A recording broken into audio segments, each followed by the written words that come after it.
Je vais vous demander de vous présenter et dire où est-ce que vous habitez et travaillez. À l'heure actuelle, alors je suis née en Nouvelle-Calédonie, dans la ville principale de Nouméa. Et à l'heure actuelle, je suis en train de monter en tant qu'illustratrice sur des projets de bouquins avec des grands auteurs de Nouméa et peut-être prochainement en France. Tout est en cours, quoi. On va voir.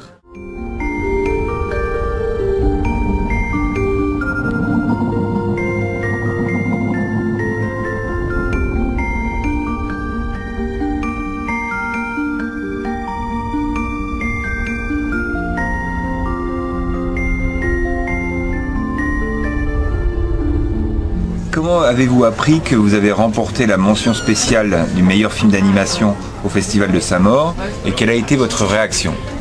J'ai reçu la nouvelle par mail et je crois que j'ai relu au moins 3 fois le mail avant de me dire waouh, c'est pas mal.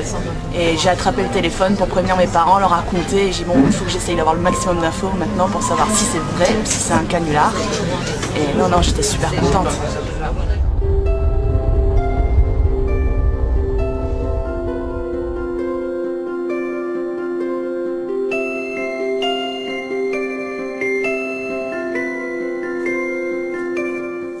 Est-ce que vous pouvez nous présenter les conditions dans lesquelles vous avez réalisé le court-métrage Kénélo la passeuse d'âme?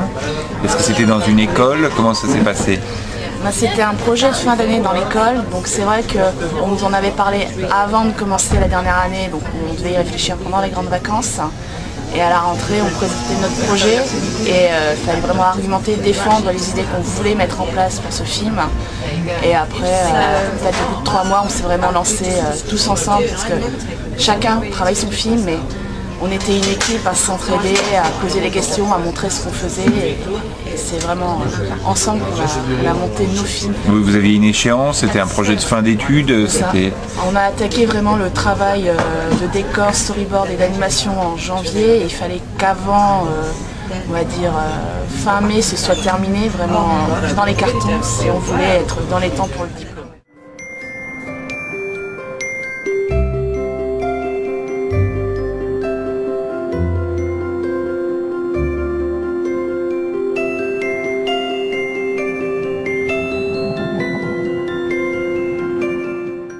Logiquement, il faut travailler le storyboard, savoir les cadrages qu'on veut avoir dans le film.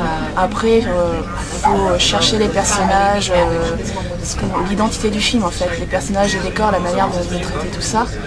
Et une fois que tout est posé, qu'on sait où on va, moi je mélangeais le travail de décor et le travail de l'animation pour pas, on va dire, en avoir ras-le-bol au bout d'un moment, parce que comme l'animation c'est très long, le fait de faire du décor, ça coupe un peu le rythme et ça avance plus vite.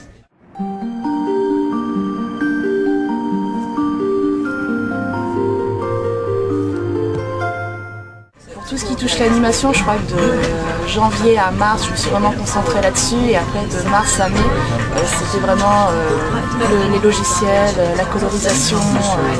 Puis en parallèle, je travaillais avec un étudiant en musique, donc pour accorder la musique, ce que je voulais faire, ce qui n'allait pas.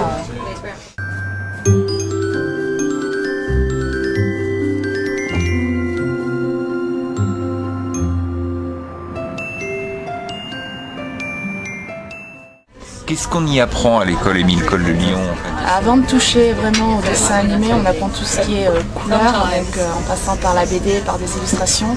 On fait de la sculpture sur terre et on apprend aussi, pour ceux qui ont l'option dessin animé, tout ce qui touche à la 3D, parce qu'on fait un petit peu d'animation 3D. Et c'est vrai que ça nous aide après pour le diplôme à savoir les techniques qu'on veut utiliser, celles qu'on veut complètement imaginer.